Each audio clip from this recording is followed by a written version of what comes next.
Sanibingelela bazalwane egameni lika Jesu Kristu waseNazaretha. Siyabonga kakhulu bafowethu, sibonga kakhulu uNkulunkulu nangaleli thuba namhlanje asiphe lona. Every opportunity esiyithola kuyena ngithi iwumusa omkhulu kakhulu. Siyabonga ke bafowethu. Yes, before ngikhohlwa ngicela ukufaka this emphasis. Ngomhla ka-31 January sizobe sise Soweto cishe ngathi eDlamini manje singakhuluma kakhulu ngeDlamini. Sizobe sise Soweto eMidlands ezone 6. Sizobe silapha na ebandleni likaMpostoli uNdaba lapha na eNkonjane Primary School.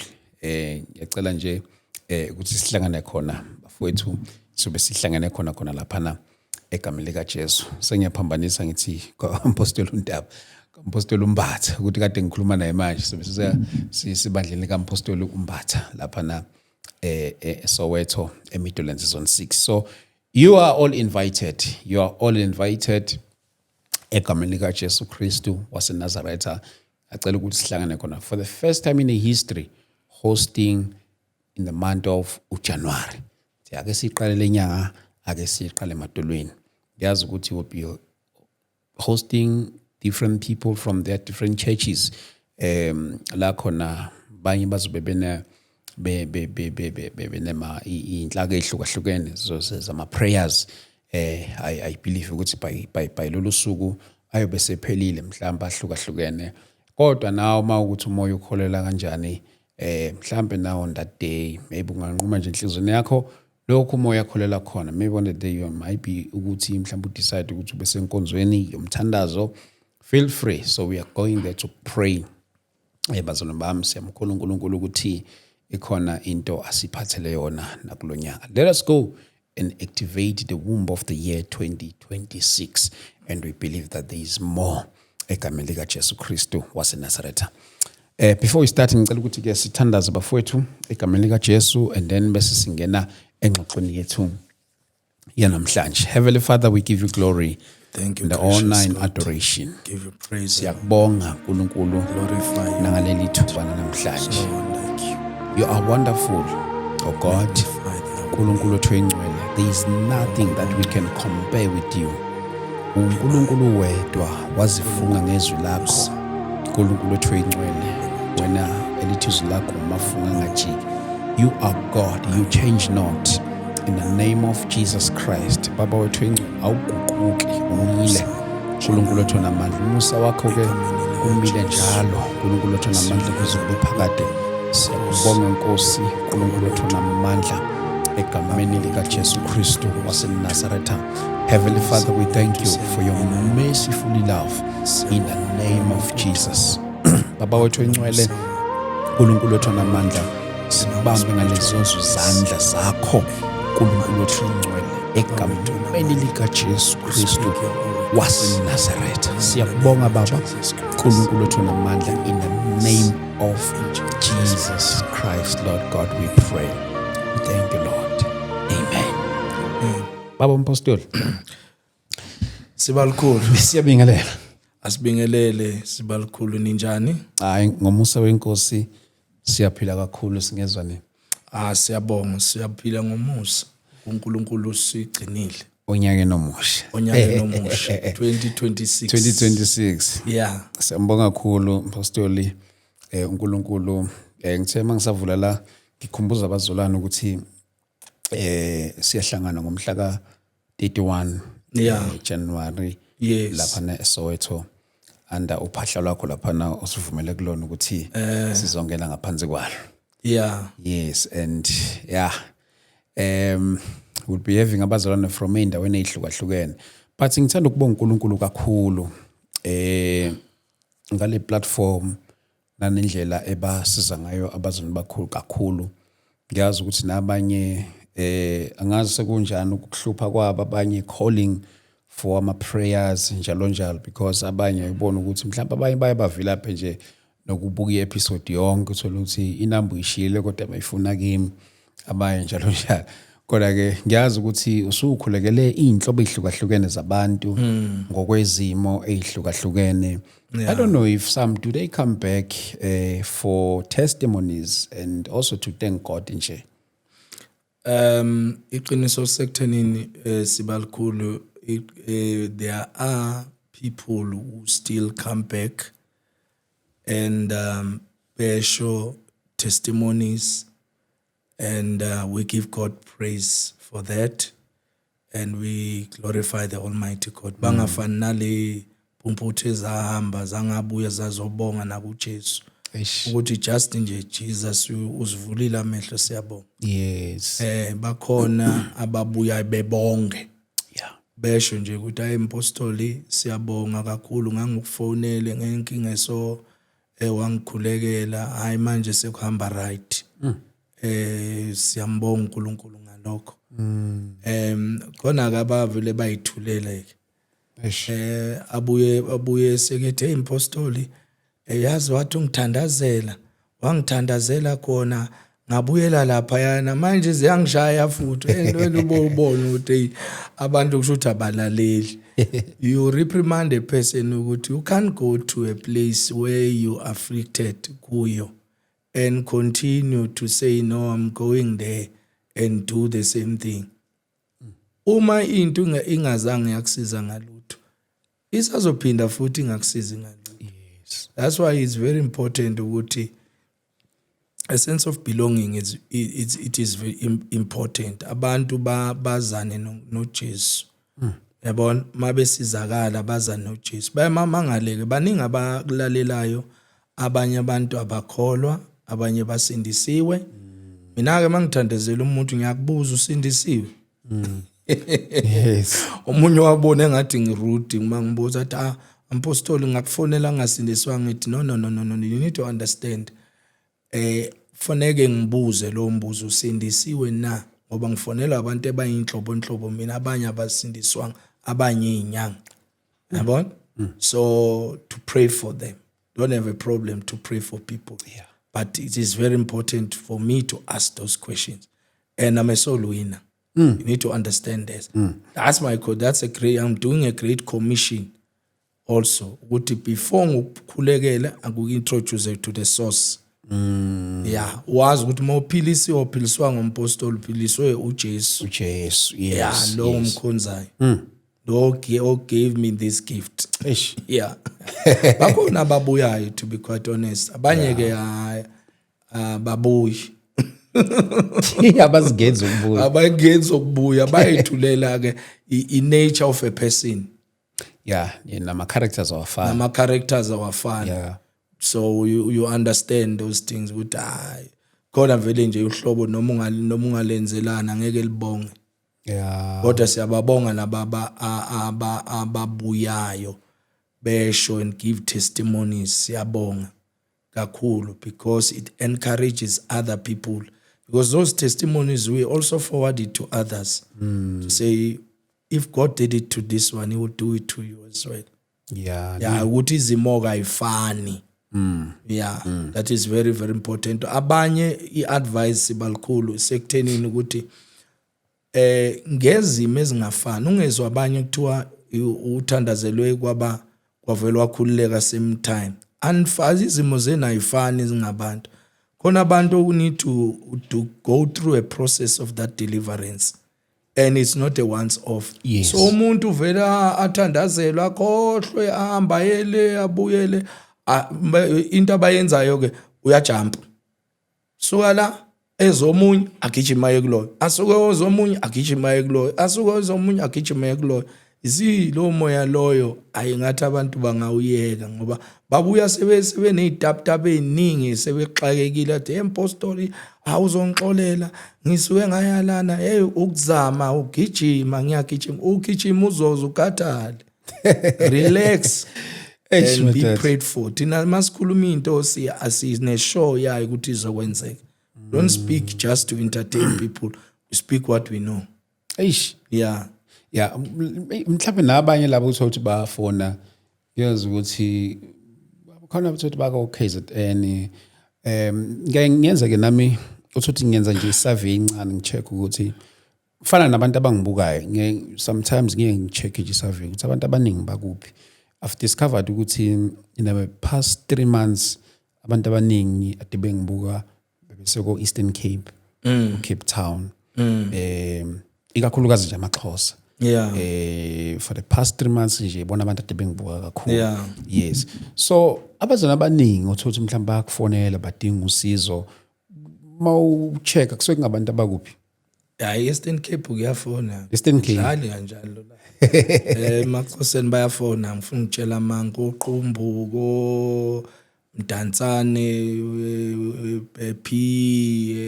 East London, Cape Town, they phone those people. Kings Williamstown, they phone those people. And ngithanda into eyodwa ukuthi they come back. Bathi tata ngicela uzobulela nje. Ndisizakele. Oh. After ndigoduke ndangena ndadlalwa ngabantu. So siyambonga uNkulunkulu ngalokho. Go Mount Frey, go Kokstad. Even Durban ke. Durban, Mpumalanga, Free State as well. You see? Nalaba bangaphandle ko UK, abanye America, abanye Jamaica. Yeah, abanye Canada also. I think there are 2 people from Germany that I've prayed for. Yeah. They come back and give testimonies as well. Abanye from Uganda, Zambia. Wow. Yeah. I recently pray also for people from Ghana, from Nigeria as well. Wow. Yeah. They watch this podcast. Yeah. They watch this podcast. So they interact as well in terms of getting help. Wow. Yeah. Bazalwane angibonge nje kuba bazalwane kakhulukazi bakaXhosa nithwele ngamandla le channel. Sibonge kakhulu bafowethu. Ngeke ngibona nabanye abacomplaina lena ko Free State. Uthi awusibizi nangapha Free State ngibingelele kakhulu eFree State Nkosi yami. Ko Northwest sibingelele kakhulu nabazona abaliko phesheya abangala ko China njalo siyabonga kakhulu bafowethu siyabonga China yes bakhona abala abase abahlala eChina abafonayo madod yeah forgot that.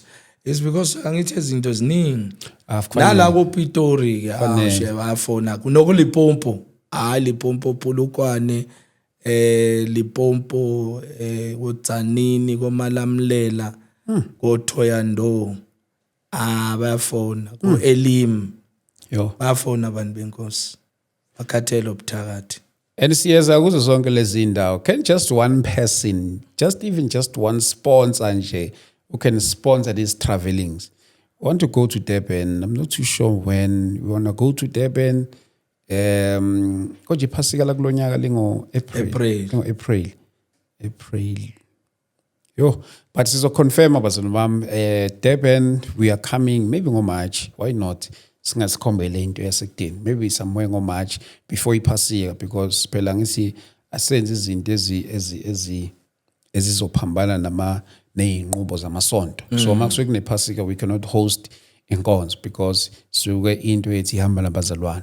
So maybe somewhere in March, but I'll give proper details siyeza lapha eThekwini bazalwane egameni lika Jesu Christ. And ngiyeza futhi eThekwini ngo February we'll be having a seminar lapha eThekwini, but ke we'll talk about that as isikhathi siqhubeka. Pastor namhlanje ngizofisa ke sikhulume ngendaba zama spiritual fathers. Okay. Futhi I think we cannot talk about spiritual father singakhulumi nge spiritual home or a local church. Okay. I think it goes all together. Yeah. Yes. Ngiyabona ko social media there've been plenty of debates about the issue of spiritual fathers. Okay. Ukuthi uma sithi spiritual father can a man like me become spiritual? as a result ukuthi this is a spiritual father. What makes a man a spiritual father or a spiritual mother or a son? What makes a man spiritual? Okay. Maybe let's start in terms of debate, because now I've encountered that. Yes. I've seen a lot of debate, and people claim that there's no such as a spiritual father. Yes. There's Bakota Matthew chapter 23 verse 9. Mhlambe lo esingawubheka nje manje masinyane. Uyabona ukwenzela ukuthi nabo at least silikhothile iverse abalithandayo. Yes. Uyabona siphendule bese siba nemibuzo kulo leli verse futhi. Yes. Uyabona? Check. Ithi ke and Matthew chapter 23 verse 9, do not call anyone on earth a father, for you have one Father and he is in heaven. Okay, yabona it clearly it says something here. Do not call anyone a father. So asibuyele kwi reality. Awunawo baba? Nginayo. Okuzela. Yes. Then when it comes to this context, Little Bible, don't call anyone a father. A father. On earth. Huh? Mish. What was Jesus implying here in terms of the context? Yes. Because people, they like ukugijima ngeverse without understanding the meaning, the purpose of that verse. It's that there. If we singahamba sithi leli verse still misinterpret, ushuthi azelwanga. Akekho umuntu ozizele. Even biologically, wena ubaba uDlamini faneke wena ungasathi baba. Uthi brother. Yes. No brother.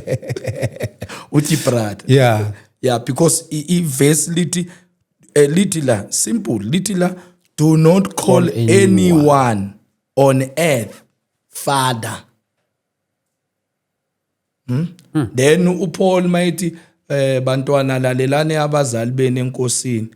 Hlonipha uyihlo nonyoko ukuze insuku zakho zande ezweni. Uhlale kade emhlabeni. Yazisa uyihlo nonyoko. He's a father. Yeah. Talks about father. So then li wrong. Yabona? I problem ukuthi sinabantu who does not study the word. Deuteronomy chapter 29 bese ngiyasiyangena kule ukuthi ukhona yini spiritual father yini enza ukuthi umuntu abe spiritual father kwenzakalani as spiritual father. Yeah.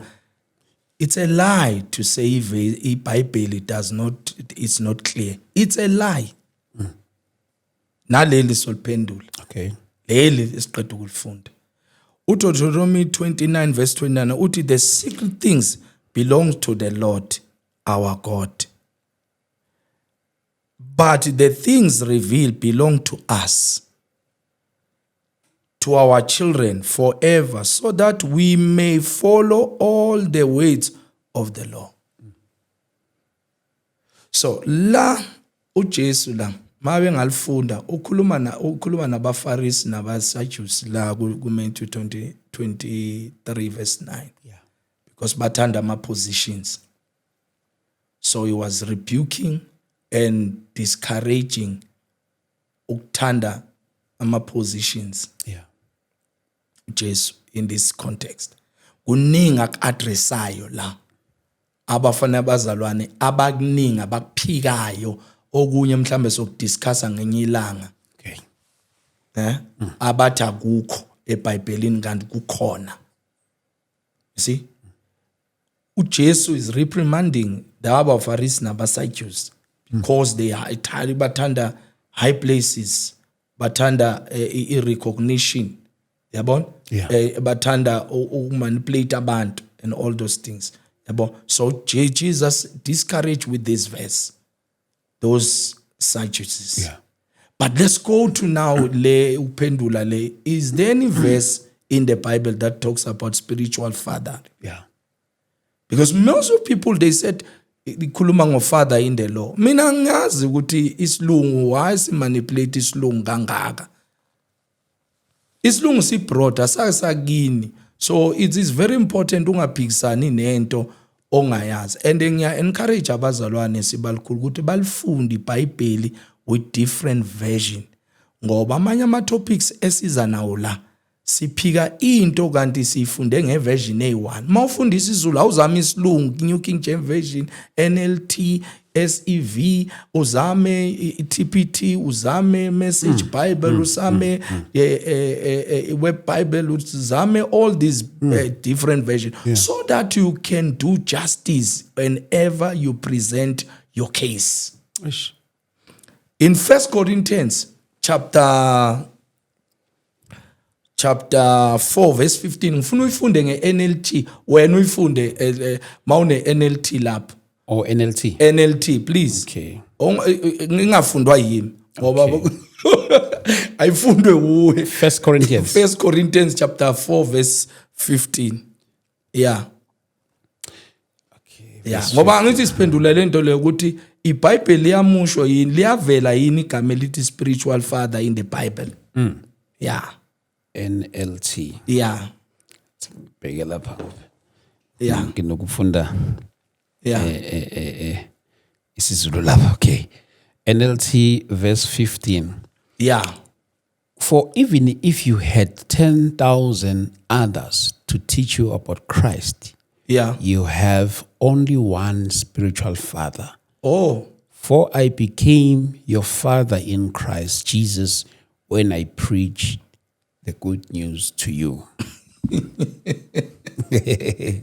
Yes. Then nigga. Yeah. Then nigga. Okay. Paul is very clear here. He says, for even if you had 10,000 other to teach you about Christ, you have only one spiritual father. For I became your father in Christ when I preached the good news to you. He's talking to Timothy. That is why in many scriptures he called Timothy as my son. Yes. Tito is his son. Abaningi ama-sons galokho nje. And now he emphasized le gama lela bathi alikho eBhayibhelini. Likhona nali verse abalikhiphe bali-erase. I-problem isifundisa iBhayibheli most of the time kuyakulekelela nokuthi uye esikolweni. Yasiza nje ukuya esikolweni nje general ukuya esikolweni uyohlala edeskini ufundise uthishela kuyasiza. Wenzela ukuthi mawukwazi ukuthi ukhulume nabantu uyafundiswa into eningi ukukhuluma nabantu ukhuluma uinterpreta izinto uyabona uinterpreta izinto to do just nalokhu kukabakuzondayo ukuye kweBible school ukuyalekelela ukuye eBible school unomoya engcwele umoya engcwele yes uyalekelela ukuyofunda so that you can be taught by right people also kuma Bible institutions, so that you can do exegesis of the scripture and to be able also to do justice of the scripture, interpreting correctly the scripture. Yabo iBhayibheli lithi ube isikhuthalo esitsha esiveza ini izwi leqiniso angithi. So it's very very important uba a study, show yourself approved. Yabo, so it is very very important. So abazalwane nalapho bamelana naleyo nto le. Yabo, so Paul is saying here, I became what? A father to you when I preach what? The gospel. The gospel of Jesus Christ. When abanye in other version, the same version le, in other version, it talks about mentor. We do it. There are many mentors.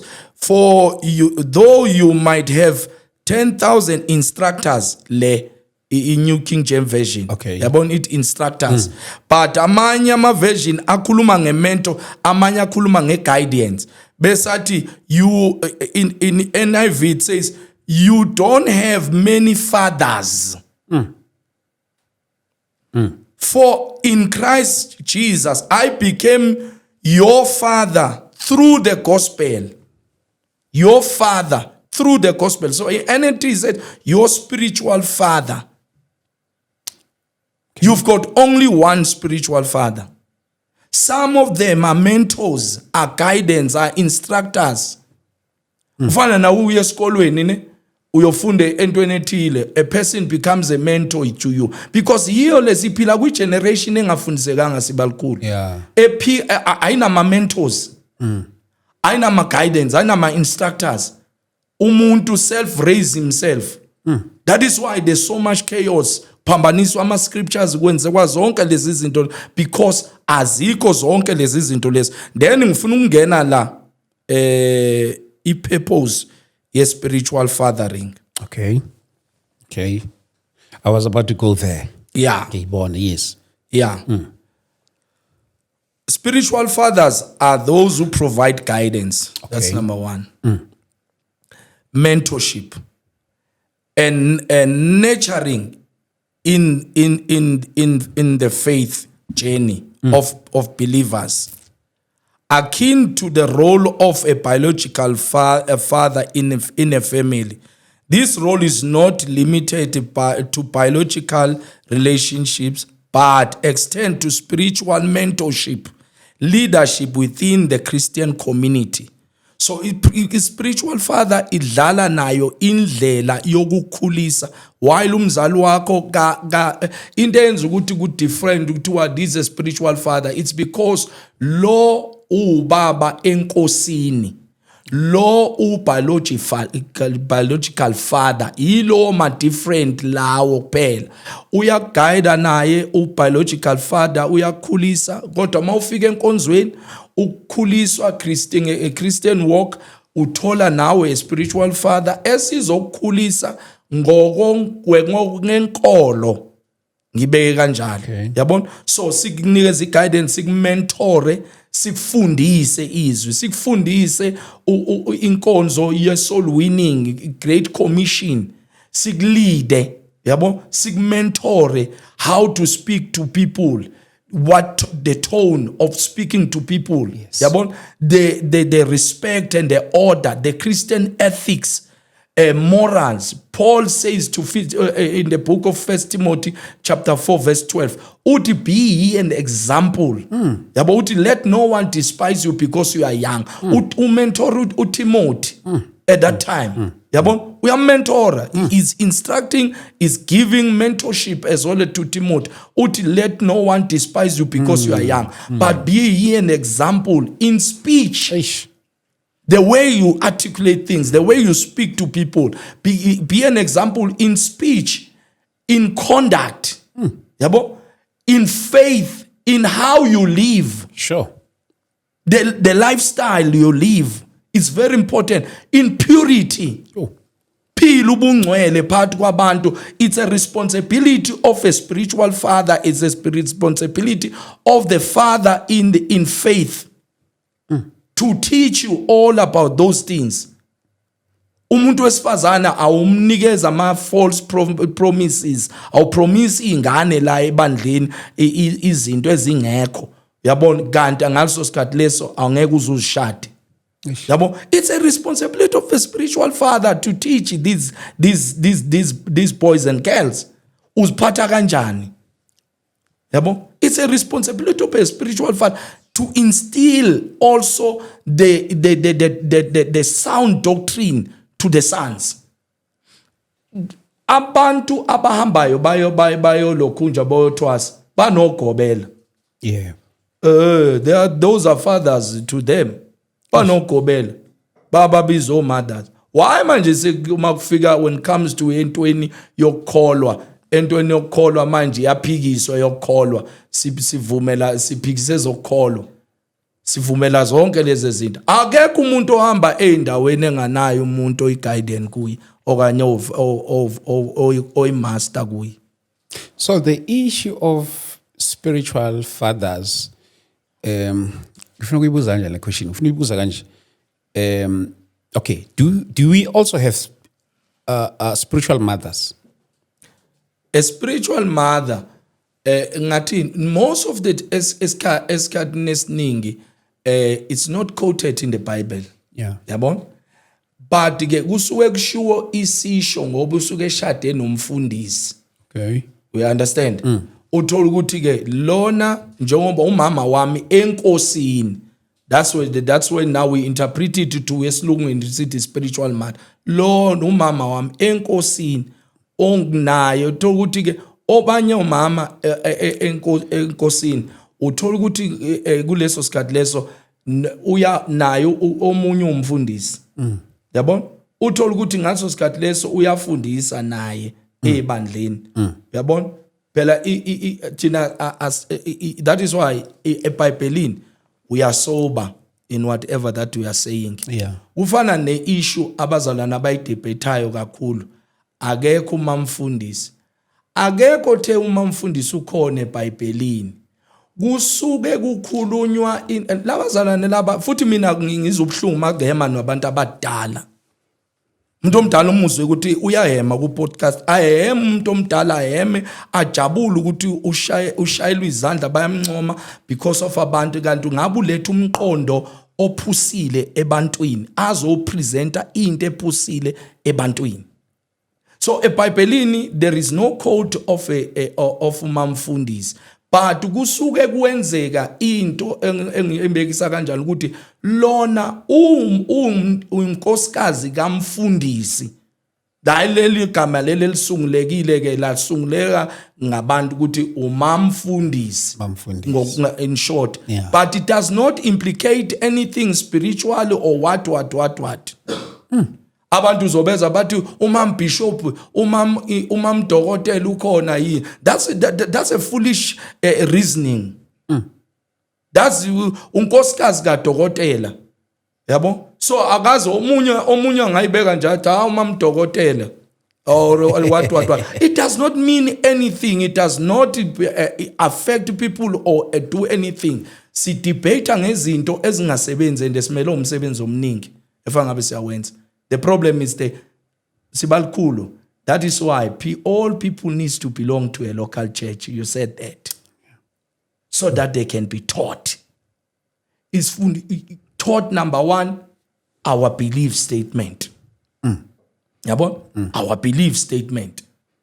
Our mission as a church.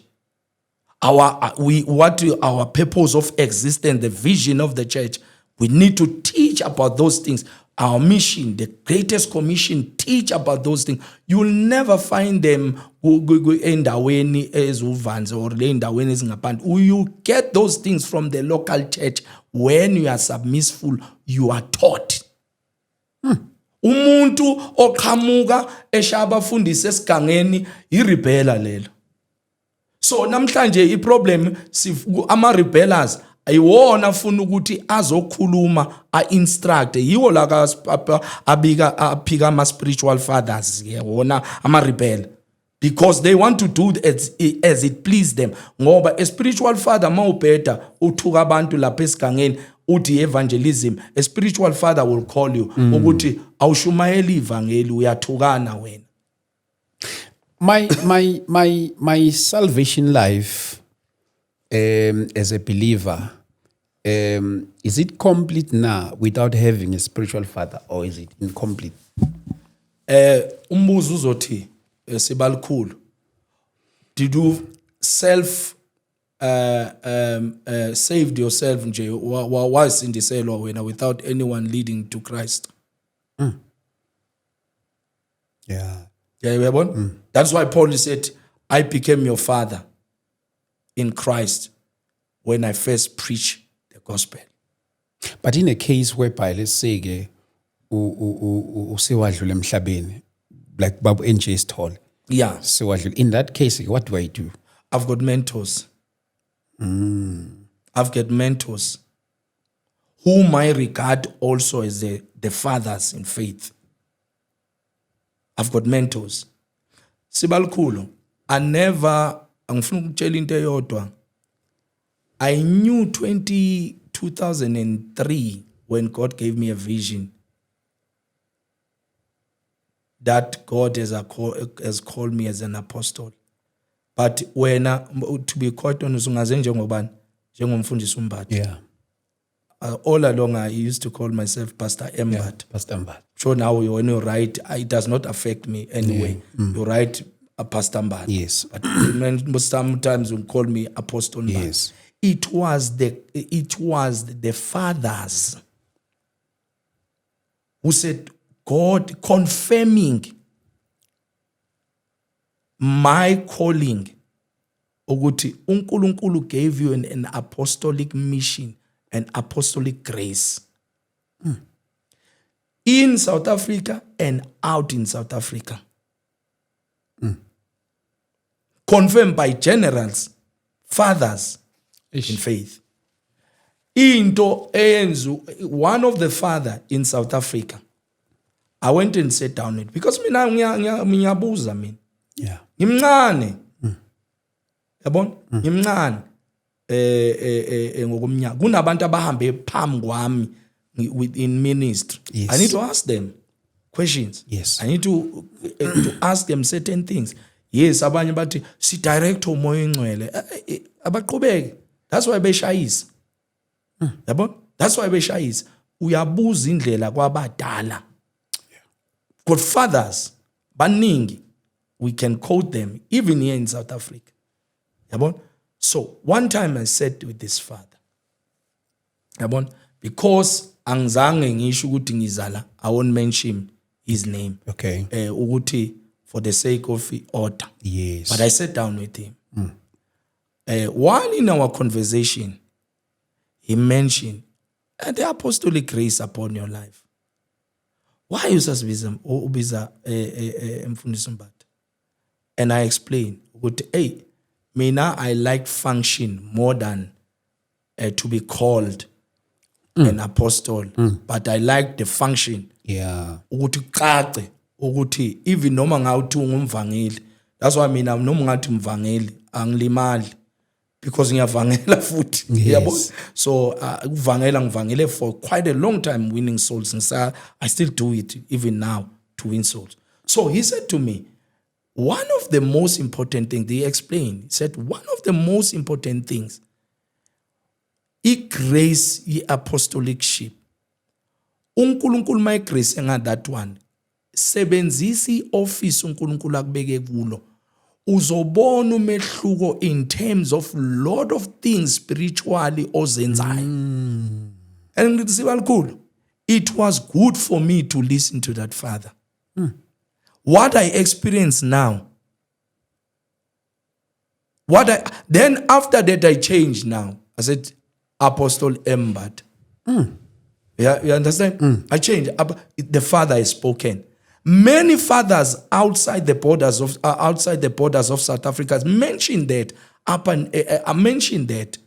Great generals, Archbishop Duncan Williams. Many that I've seen and sat down, encountered with them. Sit down. I'm not talking about on the phone or legute. Sit down in the office. It's not a claim, that one. It's a fact. It's a reality. See? So said a lot of things. Can't say. I remember was one nigeza nencwadi that speak about spiritual fathers or fathers in faith. I still got those books. And he gave me also nencwadi ye prayer. Because that man is a man of prayer. So he gave me instilling this thing.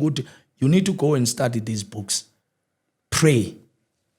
And you know you account also to unomuntu omdala ofaneke umesabe to account. Uma ezokhuza athi wenza nonsense. Noma ngabe ucotshwe kangakanani ube naye umuntu omdala ozothi inonsense lento oyenzayo. Most of people abayifuni ke leyo nto le, bafuna ukuzenzela. That's why they deny ukuthi there are no spiritual fathers. Bafuna ukukhuzwa. Yabo babiziwe bagcotshwe kakhulu. And asiliboni nolibona lolu gcobo lolu, to be quite honest. Hayi ngoba si undermine. Siboni any impact. Yabo? But the problem ukuthi abafuni uku-accounta to anyone. So in a case, okay, Nangubaba babudlamini ongizalayo. Yeah. Uma eseshonile Yeah. angisenayo umunye ubaba. Yeah. Bangaba khona ke abafowabo okungaba ukuthi obaba omncane, obaba omkhulu njalo njalo. Yeah. But in a case of a spiritual father, he has gone to be with the Lord, and then mina ngisele. So ngiphila nama mentors kuphela na noma mhlawumbe I am able ukuthi ngibe nawo spiritual father futhi. Yeah, you see, one of ezinye izinto, it's a very good question, that one. My thought. Let me put it, my thought. Disclaim. Yeah. Angithi mina into, I like Paul also in scriptures. Yeah. He say ngokuya ngami. That one, abantu abaningi babambe ngokuya ngami benze idoctrine. Kanti uPaul uthe ngokuya ngami. So nami ngamalawo. Ngokwami. Ufike ngithanda umuntu uma ethi ngokwami. Automatically umuntu wathi ngokwami lo muntu akekho wrong. No. You can't angithi yimi. Yeah, ngokwami. Yeah. And also with some advices also from elderly people. You need umuntu ozoba accountable kuye. Yes, ungakhona ukuthi pray about that. Nkulunkulu, I need a person who will be a spiritual guidance in my life. That I will regard him as a spiritual father. Yeah. And pray about that. Because one thing, it's praying about that. Most of people just babone charisma kumuntu, babone umuntu usene nezakhiwo ezinkulu bagijime kanti abazi ukuthi ialtar lalo muntu linjani. Abazi la bayifaka khona. That's why namhlanje lo mbuzo ubuzayo very critical, because abaningi uzalwe yilo enkosini, but awumboni hamba naye lo wamzala enkosini. Ukomunye umuntu uzalwe yilo usebizwa spiritual father because of his status as well. Yabona? That becomes an error when your spiritual father wakuzala enkosini wahamba kuye nixabene. That's an error. So it is very, very important ukuthi even noma ungabe uyareleasewa, ureleasewa, and abanye bathola ukuthi abanye baqambela uNkulunkulu amanga, bathi hayi uNkulunkulu othe ngiphume kulo baba ngiye kulo baba lo. There's no such. It's a lie. It's a lie. It's a lie. It's a lie. Because uNkulunkulu ukukhipha kanjani kubabakho? Ish. Okay, omunye uzothi ke, what if ubaba manje use occultic? It's a reason, that one. Iyazwakala le. Ubaba use lokhu nje. Useyathwala ubaba. It's a reason, fair reason, that one. You can't follow a man that now is converted to uyothwala. That one now usejoine occultism or ujoine ama-sorceries nama-wizard and witchcraft. That one. But in terms of the question that you have asked, mina nginayo into ukuthi ngakhuleka ngibona ukuthi lo angakhona ukuthi angikhona ukuba abe a spiritual guidance or a spiritual mentor or a father in the Lord. This one. Khuleke. Naye irresponsibility ukuthi naye akhuleke. Yeah. Abanye uNkulunkulu uyakhuluma nabo. Dlamini ngifuna ukusubmitela lokuthi senze uNkulunkulu kule generation as if uNkulunkulu akakhulumi, kanti uNkulunkulu uyakhuluma. Yeah. Yabona uNkulunkulu simenza istage we monument ongakhulumi. God is speaking. And uNkulunkulu angakhuluma nawe, uye to approach uzosho. A fair one will tell you ukuthi abanye bazokutshela ukuthi lesifinyelele la, will do mentorship, you'll go to ama classes and so that we can why ama classes. I value those people because you need to be tested as well.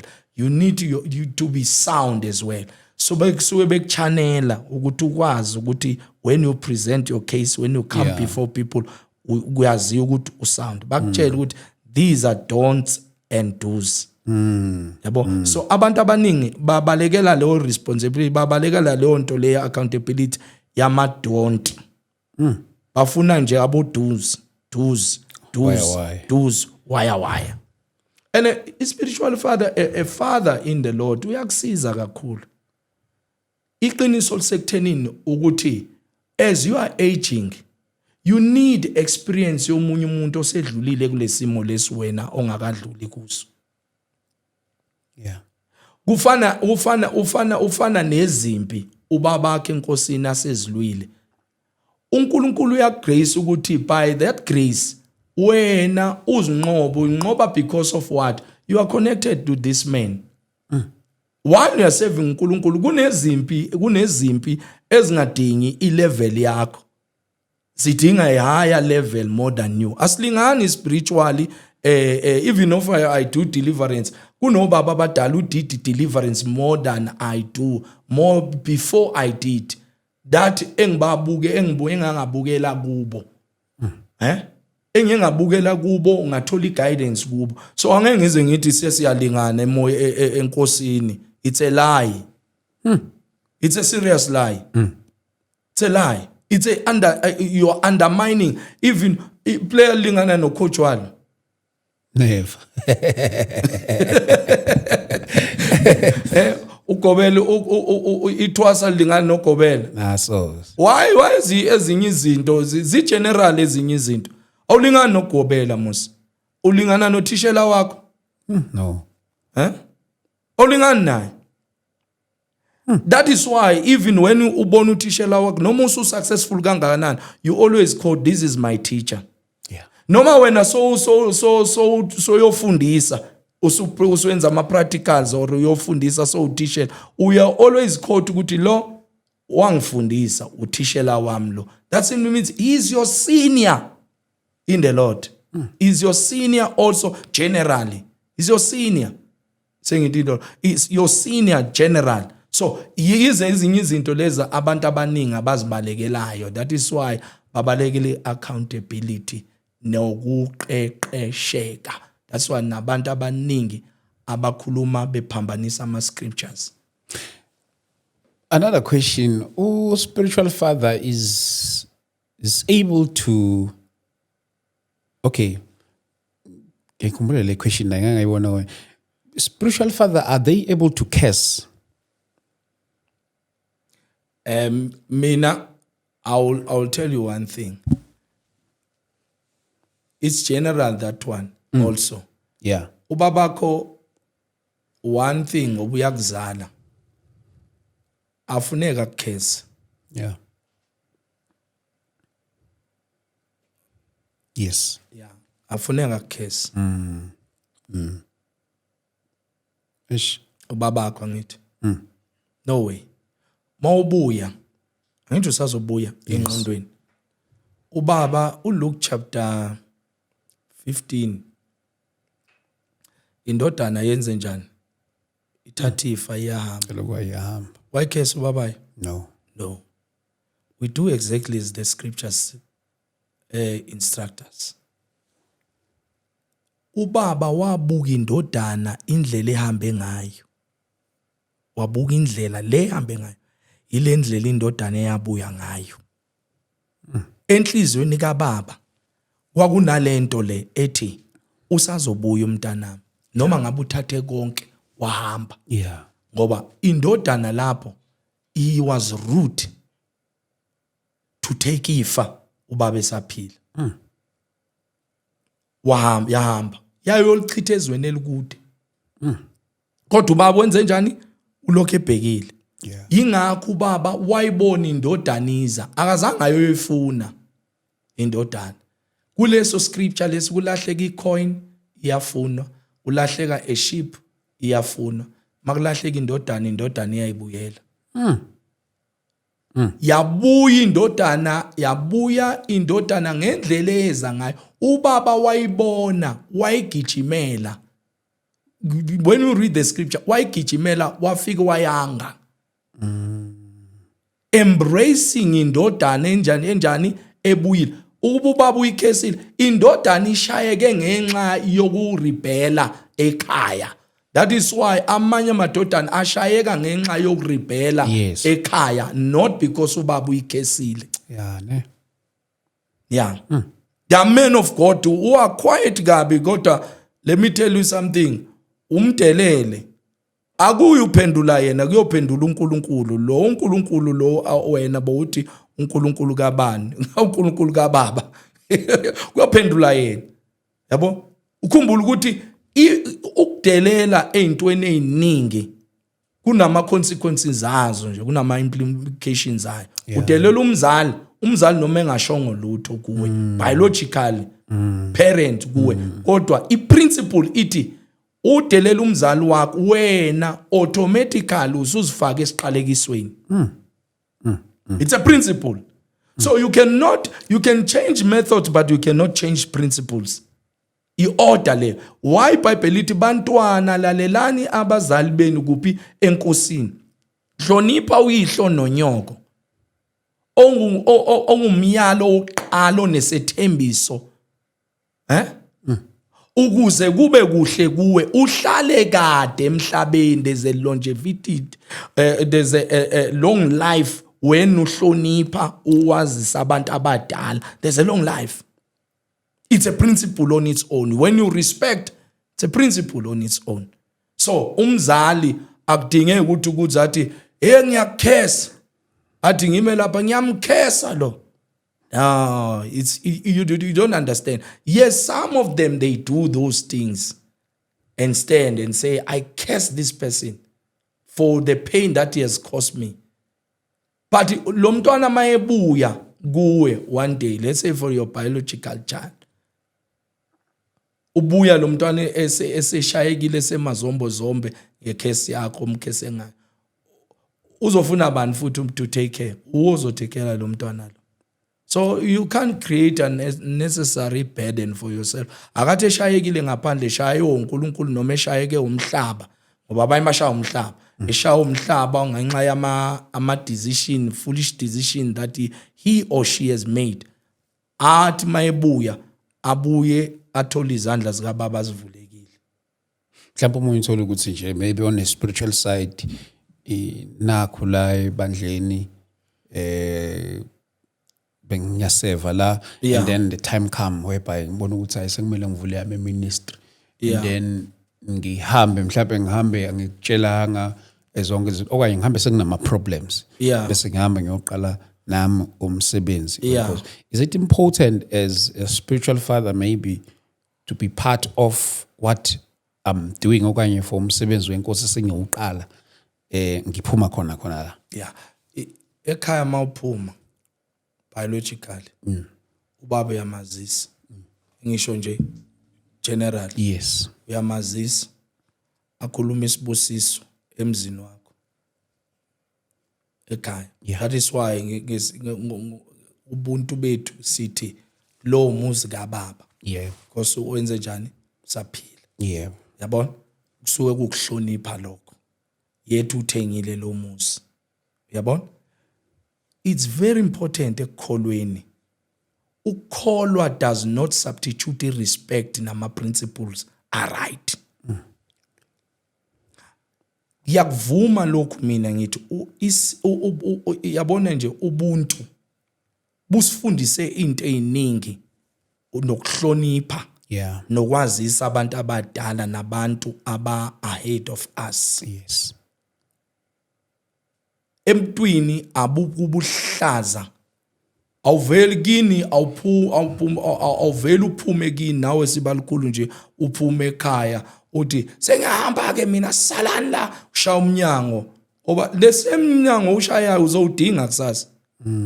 Mazi kushaya le ngaphandle sengikhulumela kini, mazi kushaya le ngaphandle uyofisa ukuphi kini ekhaya ubuye. That's why umuntu noma enomuzi uthi ngiyangitsaka kuphi ekhaya. Yes. So kubalekile lobo budlelwane obu right ukuthi noma uphuma ebandleni phuma kahle urelease, ungaphumi ukhulume kabi uba uyihlo wakho enkosini umoshile, udamage owenza izinto ezi wrong usumkhuluma kabi. noma ke nabo ke abanye ke asikubeke lokho ngoba khona abanye ke Yeah. those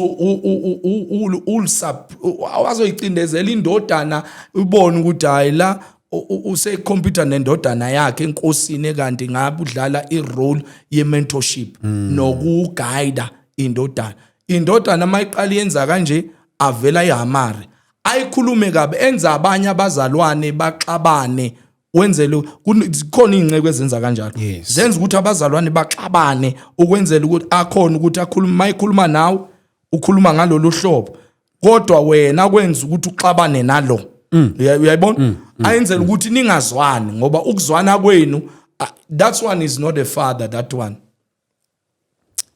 is not a father that one is not I don't think even ukuthi he was mentored himself, he was fathered himself. Awukwazi uxabanisa abazalwane ngoba ubaba ngoba ufuna ukuthi uthola information kulo nalo uthola information bayakwenza laba ezinye ingcebo baxabanisa abazalwane omunye afike kuwathi sibalikhulu uyambona usibanibani uyambona wenza kanje uyambona that's division. A father cannot create a division amongst the sons. The father needs to and also to teach and also to encourage amasons ukuthi ningacompete amongst each other. Lithi iBhayibheli isikhonzane ngeziphiwo.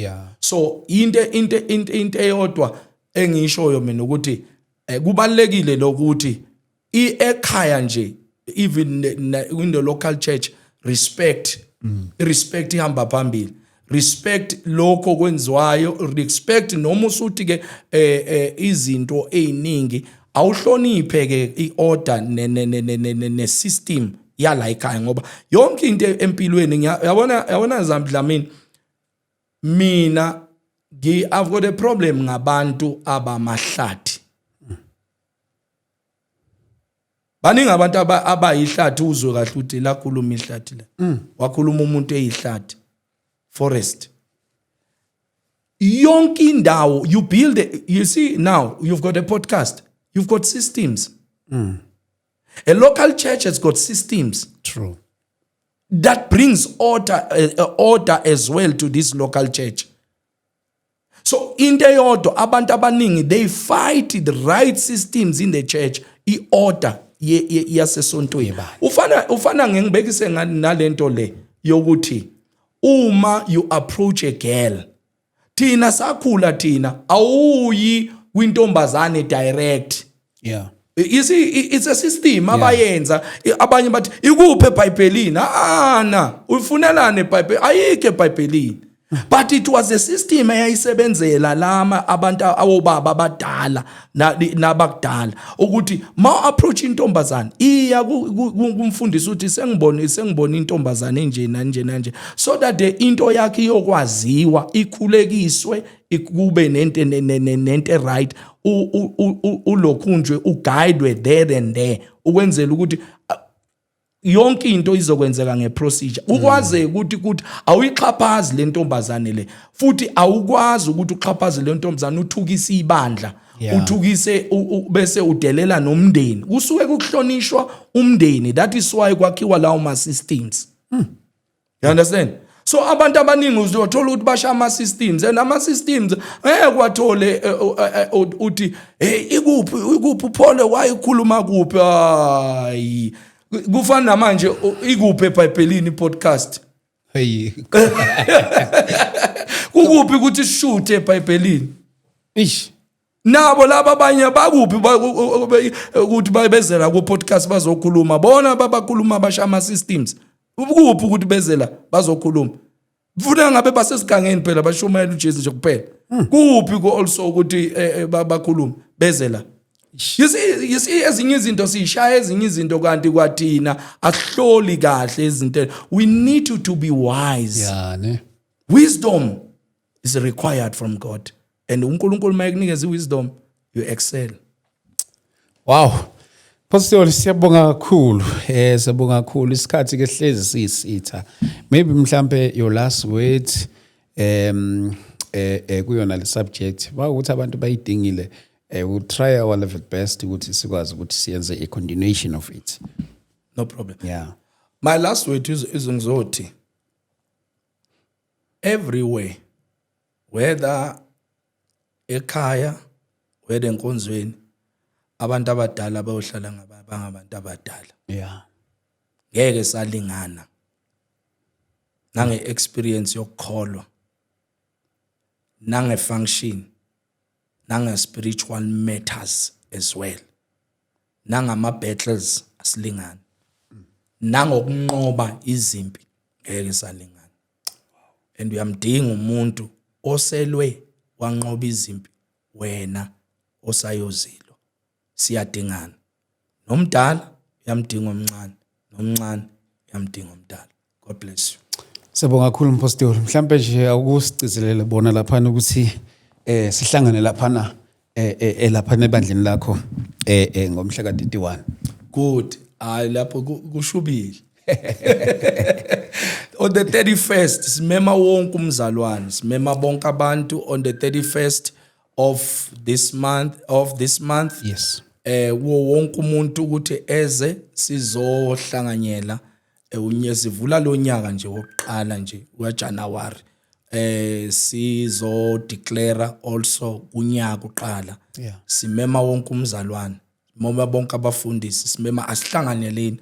Umpostoli uNxumalo ukhona, Esvini. Yes. Esvini Nxumalo ukhona, Apostle TP Ndaba ukhona, umpostoli uMbatha ukhona. Yes. Bakhona oLinda Ndaba ukhona, khona ubabulo kunja, Umuzi Mthabela. Sikhona abazalwane worshipers, worship, prayer. It will be a buffet on the day. In prayer, in power. Yabona? So besikhona abazalwane shumayela khulula abantu ababoshiwe. Ongahambi uyohamba, ongaboni uyabona. Ongakhulumi uyokhuluma, ongezwe uyozwa.